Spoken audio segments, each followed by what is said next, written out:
সবাইকে স্বাগত জানাচ্ছি বিডিভিউজ ইনফোটেনমেন্টে। আপনাদের সাথে আছি আমি সুস্মিতা দাস।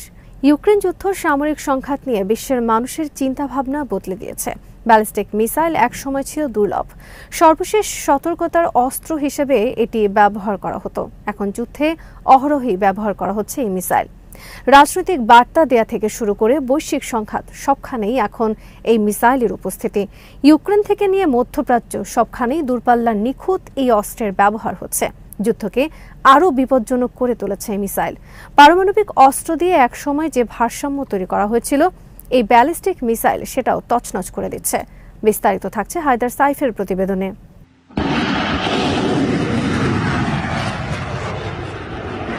ইউক্রেন যুদ্ধে দেখা গেছে মিসাইল কিভাবে সবকিছু বদলে দিচ্ছে। ইউক্রেন যুক্তরাষ্ট্রের তৈরি ATACMS এবং ব্রিটেন ফ্রান্সের স্টর্ম শ্যাডো মিসাইল ব্যবহার করছে। এগুলো দিয়ে তারা রাশিয়া নিয়ন্ত্রিত এলাকার অনেক ভেতরে আঘাত হানতে পারে। তারা রাশিয়ার সরবরাহ ঘাঁটি, এয়ারফিল্ড এবং কমান্ড সেন্টারগুলোতে মিসাইলের টার্গেট বানিয়েছে। এই হামলা সত্যিই তারা করেছে এবং হামলার পর রাশিয়া তাদের পরিকল্পনাও পাল্টেছে। ওরেশনিক মিসাইল দিয়ে পাল্টা আঘাত এনেছে রাশিয়া। মাঝারি পাল্লার এই মিসাইলগুলো হাইপারসোনিক সক্ষমতা রয়েছে। পশ্চিমা সুরক্ষা সিস্টেম এগুলোকে আটকাতে পারে না। দুই পক্ষই যেভাবে এই মিসাইল ব্যবহার করছে তাতে বোঝা যায় এগুলো শুধু প্রদর্শনের সময় পার হয়ে গেছে। এগুলো এখন বার্তা দেওয়ার জন্য এবং যুদ্ধের গতি বদলে দেওয়ার জন্য ব্যবহার করা হচ্ছে।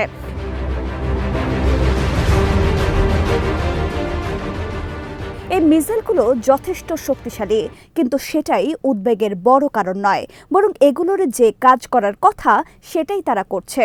সব পক্ষই এগুলো এমনভাবে ব্যবহার করছে যেটা নিয়মিত যুদ্ধ আর বড় হুমকিকে একাকার করে দিয়েছে।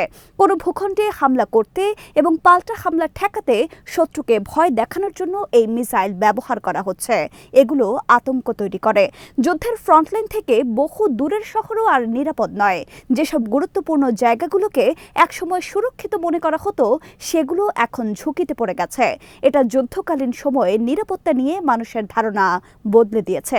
2020 সালের NASIC প্রতিবেদনে বিশেষজ্ঞরা আগামী দিনের যুদ্ধের বেশ কিছু সম্ভাব্য বৈশিষ্ট্য নিয়ে সতর্ক করেছিলেন। ইউক্রেন যুদ্ধ তাদের সেই আশঙ্কাগুলো সত্য প্রমাণ করেছে। এই বৈশিষ্ট্যগুলোই আজকের যুদ্ধকে নতুন রূপ দিচ্ছে।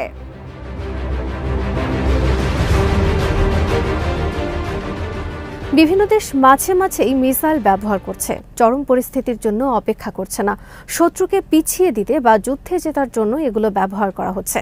মিসাইল লুকিয়ে রাখা একটি গুরুত্বপূর্ণ বিষয়। রাশিয়া, ইরান এবং উত্তর কোরিয়া স্থানান্তরযোগ্য মিসাইল লঞ্চার ব্যবহার করে।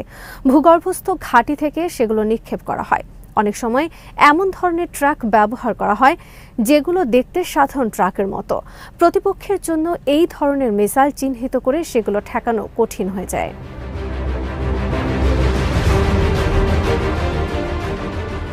নতুন মিসাইলগুলো আগের চেয়ে বেশি স্মার্ট। এগুলোতে গাইডেন্স সিস্টেম রয়েছে, একাধিক ওয়ারহেড রয়েছে।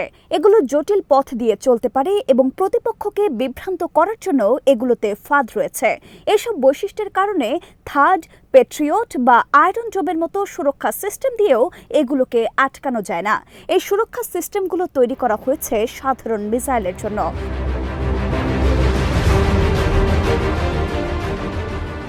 সবচেয়ে বড় বিষয় হলো মিসাইল প্রযুক্তি ছড়িয়ে পড়েছে। একসময় শুধু বড় শক্তিগুলোর কাছে এই অস্ত্র ছিল। এখন ছোটখাটো দেশ, এমনকি সশস্ত্র অনেক গোষ্ঠীর কাছেও মিসাইল আছে। বহু হাতে বহু মিসাইল ছড়িয়ে পড়ায় বিশ্বের নিরাপত্তা অনেক দুর্বল হয়ে পড়েছে। অস্থিতিশীলতাও বেড়ে গেছে।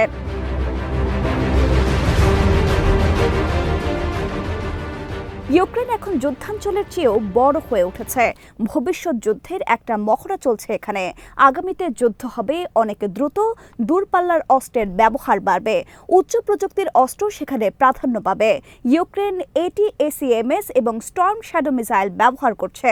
একসময় বিমান শক্তি বা পারমাণবিক অস্ত্র দিয়ে যেটা অর্জিত হতো, এখন মিসাইল দিয়েও সেই কাজ হচ্ছে। এই মিসাইল সরবরাহ চেইন ধসিয়ে দেওয়া থেকে শুরু করে প্রতিপক্ষের নেতাদের ওপর সুনির্দিষ্ট আঘাত আনার কাজে ব্যবহৃত হচ্ছে।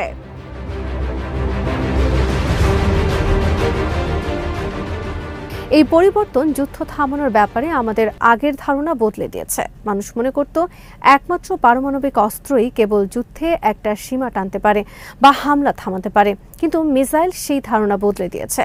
রাশিয়ার ওরেশনিক মিসাইলের যে গতি এবং ওয়ারহেডের যে সক্ষমতা, সেটা বুঝিয়ে দিয়েছে যে মস্কো তাদের নিয়ন্ত্রণ ধরে রাখতে চায়। রাশিয়ার প্রেসিডেন্ট ভ্লাদিমির পুতিন স্পষ্ট বলেছেন, ইউক্রেনকে জবাব দিতে এবং ন্যাটোকে সতর্ক করার জন্য তারা এই অস্ত্র ব্যবহার করেছেন। রাশিয়া তাদের সবচেয়ে সেরা মিসাইলও ব্যবহারের জন্য তৈরি আছে।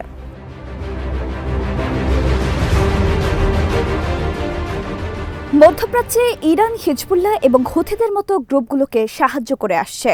এই গ্রুপগুলোর কাছে মিসাইলের ভালো মজুদ আছে, অনেকের কাছে টার্গেট করার স্মার্ট সিস্টেম এবং শক্তিশালী ওয়ারহেড আছে।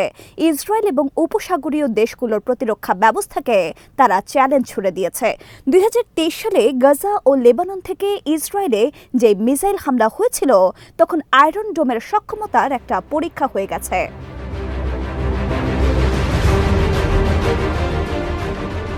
হুথিরা এর আগে সৌদি আরব আর সংযুক্ত আরব আমিরাতের তেল ক্ষেত্রে হামলা করেছিল। বৈশ্বিক অর্থনীতি তখন ক্ষতিগ্রস্ত হয়েছিল। এই গ্রুপগুলোর পারমাণবিক অস্ত্রের দরকার নেই। প্রতিপক্ষের সামরিক ও অর্থনৈতিক টার্গেটগুলোকে হুমকিতে ফেলার জন্য তাদের মিসাইলই যথেষ্ট। যেমন ইউক্রেনে চাপ প্রয়োগ আর প্রতিশোধ নেওয়ার জন্যই মিসাইল বেশি ব্যবহৃত হচ্ছে। মিসাইল শক্তির এখানে একটা বৈশ্বিক পালাবদল ঘটেছে। যুদ্ধে ঘন ঘন ব্যালিস্টিক মিসাইলের ব্যবহার বড় সমস্যা তৈরি করছে। বিশ্ব শান্তি এবং নিয়মকানুন ধসে পড়ার উপক্রম হয়েছে। এর কারণে অস্ত্র নিয়ন্ত্রণ চুক্তিগুলো দুর্বল হয়ে পড়ছে। হাইপারসনিক বা ওরেশনিকের মতো নতুন মিসাইলগুলো নিউ স্টার্টের মতো চুক্তিগুলোর আওতায় পড়ে না। মিসাইল টেকনোলজি কন্ট্রোল রেজিমের মতো চুক্তিগুলো হিজবুল্লাহর মতো অরাষ্ট্রীয় গ্রুপগুলোকে থামাতে পারে না। নিখুঁত আঘাত হানার উপযোগী অপারমাণবিক মিসাইল বা একাধিক ওয়ারহেড বাকি মিসাইলগুলোর ব্যবহার সীমিত রাখার মতো কোনো বৈশ্বিক চুক্তিই নেই। এটা অস্ত্র প্রতিযোগিতাকে উস্কে দিচ্ছে।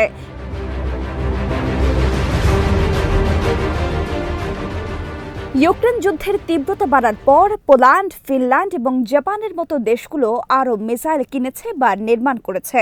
রাশিয়ার নতুন মিসাইল মোকাবেলার জন্য যুক্তরাষ্ট্র আর তাদের মিত্ররা লেজার অস্ত্র, আগাম সতর্কতা জানানোর উপযোগী স্যাটেলাইট এবং প্রতিপক্ষের মিসাইল লঞ্চারকে দ্রুত চিহ্নিত করার জন্য কৃত্রিম বুদ্ধিমত্তার উন্নয়ন নিয়ে কাজ করছে।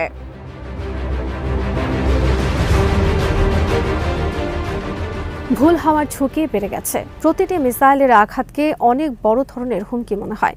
সুরক্ষা সিস্টেম যদি ব্যর্থ হয়, তাহলে আলোচনা করা বা যুদ্ধ এড়ানোর মতো খুব বেশি সময় কোনো দেশে পাবে না।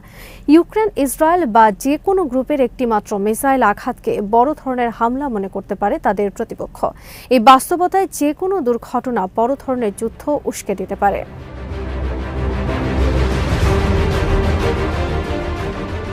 আমরা এমন একটা যুগে বাস করছি যেখানে দুই পক্ষের সেনাদের মধ্যে বা আনুষ্ঠানিক সতর্কতা জানানোর মাধ্যমে যুদ্ধ শুরু হয় না।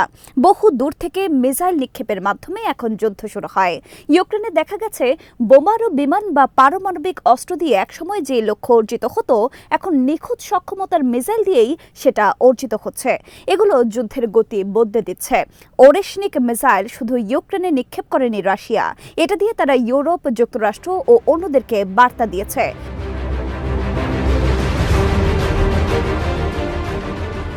নতুন বিশ্বের সামনে এখন দুটো বড় চ্যালেঞ্জ হাজির হয়েছে।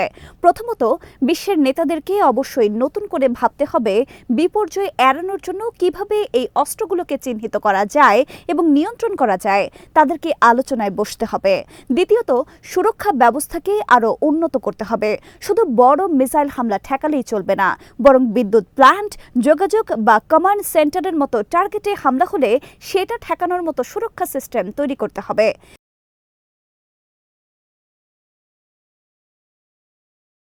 বিগত শতকে পুরো বিশ্ব পারমাণবিক ধ্বংসযজ্ঞ নিয়ে শঙ্কিত ছিল। এই শতকের বিপদ অন্যরকম। নিখুঁত সক্ষমতার মিসাইলের বিস্তার ঘটছে। এগুলো ব্যবহার করা সহজ, ঘন ঘন এগুলোর ব্যবহার হচ্ছে। স্মার্ট কূটনীতি আর উন্নত টিমওয়ার্ক ছাড়া শুধু ভয় দেখিয়ে আগামী দিনের যুদ্ধ থামানো যাবে না। কেউ যদি এতটা আত্মবিশ্বাসী হয়ে ওঠে যে প্রথমে আঘাত হানার মতো সক্ষমতা তার আছে, তাহলেই যে কোনো ভুল থেকে যে কোনো মুহূর্তে যুদ্ধ লেগে যেতে পারে।